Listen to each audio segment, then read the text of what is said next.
Well, of course, he's everyone's favorite frog. I'm talking naturally about Kermit the Frog. And he's joining us this morning live from Los Angeles to talk about his latest movie, Muppets Most Wanted. It's now on DVD, actually, and Blu-ray today. Kermit, how are you? It's great to see you.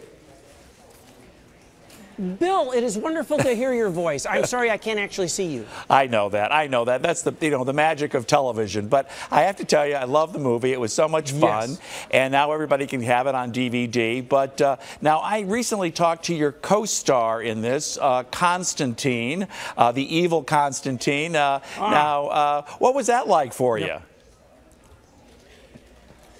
Well, at the beginning, it was kind of weird. You know, I already knew Constantine. He's just an old swamp buddy. But he always talks with that strange Russian accent, if you can call it that. And he's been doing that since he was a little guy, like right out of tadpolehood. Yes. You know? So that can be annoying sometimes. But I like Constantine, basically. He's not as bad a guy as he is in the movie. Oh, that's good. It's good to know that. And, of course, you also work with another person who plays a baddie, Tina Fey. Now, tell me, was she a real diva on the set?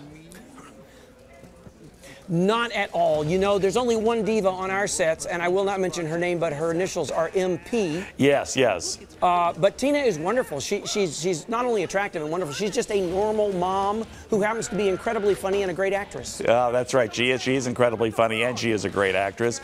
Speaking of Miss Piggy, we can't get away without talking about the love of your life. Was she a little jealous of Miss Tina Fey? Well, I have to tell you, Bill, Miss Piggy is jealous of just about anybody I get near, male or female, you know, any animal, any species. She actually had a GPS chip installed under my collar that I cannot remove. Oh, so that's the secret. Well, Kermit, I can't say that I blame her. Well, you know, I mean, it's a tough life, but we've been together for a very long time. I do care a great deal about Miss Piggy, so I'm willing to get away with it. Fortunately, that GPS chip does not work when you're underwater. There you go. There you go. Well, Kermit, always great talking to you. Yeah. Muppets Most Wanted, of course, out on DVD and Blu-ray today. And Melody, back over to you. I know you love Kermit, too. How can I follow that up? Really? Come on. You're killing me. Oh. I've never looked worse on air. Great. Thanks, Kermit. All right, now to some of the stories affecting your money. Let's go to Lauren Simonetti at the Fox Business Network in New York. Lauren, you ready? You've got to follow up Kermit the Frog. I'm not even going to try. Yeah, no, you can't, but you are wearing hand green. Hand it back to you. It's a nice little little tribute to him. Okay, so it is August 12th. That means it's almost time to go back to school, and for a lot of us, that means big savings, right? Yeah, it does. And first of all, when did the back-to-school shopping season become 3 months long? I mean, is it just happening this year? It's really 3 months long. It started last month. It's ending after the kids go back to school. For a lot of people, that is next month. Okay, so what can you expect? Good deals all the time, basically, because with online shopping and 24/7 access, we don't have those impulse purchases really anymore where you have to go into this store between these hours to get that rock-bottom price. So what the retailers are doing is extending the deals. I mean, you can get price matching at Staples, at Walmart. They're basically automatically refunding you in many cases the difference if you find something cheaper somewhere else. I like that. And then Sears and Kmart, yeah, they have this arrangement where if you order something at Sears.com, you can literally go to Walmart store and have go to Kmart store and have a Kmart worker put what you ordered from Sears in your trunk. So there's these convenient ways to do the back-to-school shopping. They're making it too easy. Lauren, they're making it too easy. I know. People are telling me about their kids' back-to-school shopping list, Melody. Right. Sand is a requirement for some kindergarten classes in Florida. Thought that was interesting. Yes, sand. And all of these, honestly, I guess they're notebooks, but I've never heard of the types of notebooks that they are. And I think the teachers think that parents do everything online, so you can just Google this and that and just buy it from all these websites and have it come to your house. But in the end, it makes sense why sand can equal $670, right? Oh, come on. They're filling the sandbox a community effort now, apparently. Yeah. That is crazy. Lauren, thanks so much. Great to see you this morning. We'll check back in tomorrow. You too. Bye-bye. Stick around. More Good Day Chicago is coming your way after the break.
Welcome back to Good Day Chicago, 8:46 on this Tuesday morning.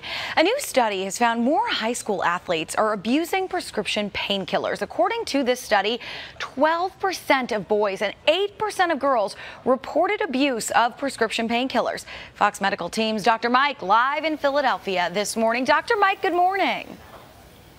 Hello there, Melody. How are you? I'm doing well. Hey, let's talk about this study because these numbers are startling. It's really disturbing, especially for parents out there. Well, we have often thought about the fact that kids use performance-enhancing drugs, testosterone, human growth hormone, to get them to perform better with football and basketball, things like that. What we have not really looked at until this latest study was the fact that prescription drugs are becoming a big problem. As you said and stated, Melody, 12% of boys and 8% of girls are using things, believe it or not, like morphine, codeine, OxyContin.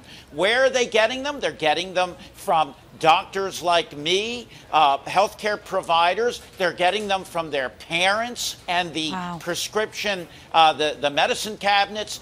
And so the problem here is that little Johnny is in a football game, he gets injured. I give you a pain medication. I need to make sure that I don't just keep giving it to you when you don't need it, or God forbid you become addicted to it. That's where you need to have parental supervision and the doctor or nurse practitioner being all over that child. Now, Dr. Mike, the differences in the numbers between young men and young women, boys 12%, girls 8%, that's a 30% difference.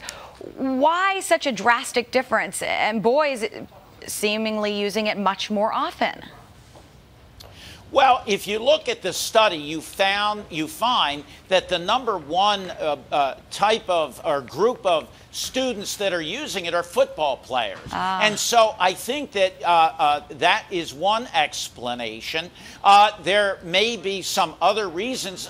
The study basically focused on the fact that, hey, we are now seeing these kinds of prescription medications not only being a problem in the adult population, but trickling down to our children. And by the way, Melody, this can lead to problems with the liver and chronic addiction, getting in cars, getting killed, all kinds of ramifications of this. And so the take-home message, whether you're a boy or a girl, is if you have an injury, get it treated, but don't stay on a pain medicine longer than you need to. Yeah, important information for our viewers this morning. Dr. Mike, thanks so much. Great to see you. Always a pleasure, Melody. Always a pleasure. Take care. Let's head over now to Mark Strauss, standing by in the Weather Center. Mark, what's going on? Dr. Mike have office hours? I'd like to make him my personal physician. You know, I'm wondering if he travels. Yeah. Will he fly out from Philly? I'd travel to see him. I'd like that a house call, yes. I love him. All right, here's something you may not love. It's live power Doppler weather radar showing a little bit of rainfall now over north central Indiana. That's the rain showers that pushed through here earlier this morning. But keep an eye on those showers around the Milwaukee area. They're tending to trickle southward over the Wisconsin state line. And you know what? We're going to see these, I think, throughout the mid to late morning, even into early afternoon. It's possible we could see a couple of sprinkles or showers out of this. So we do stay perhaps wet in many neighborhoods. Cloudy skies. It's going to be cool today, Sandra. Temperatures only around 70. All righty, Mark. Well, unfortunately, getting some tragic news out in that earlier crash. Remember, we were over it with Air Fox on 8094 just before the Illinois-Indiana state line. Well, we just confirmed from police a little while ago that one person was killed in that earlier crash on 8094 near the state line. You can still see the delays that are caused because of it, even though all lanes are open. Now let's go to the rest of your travel times. Eden's inbound and outbound 35 minutes. Kennedy 55 in from O'Hare.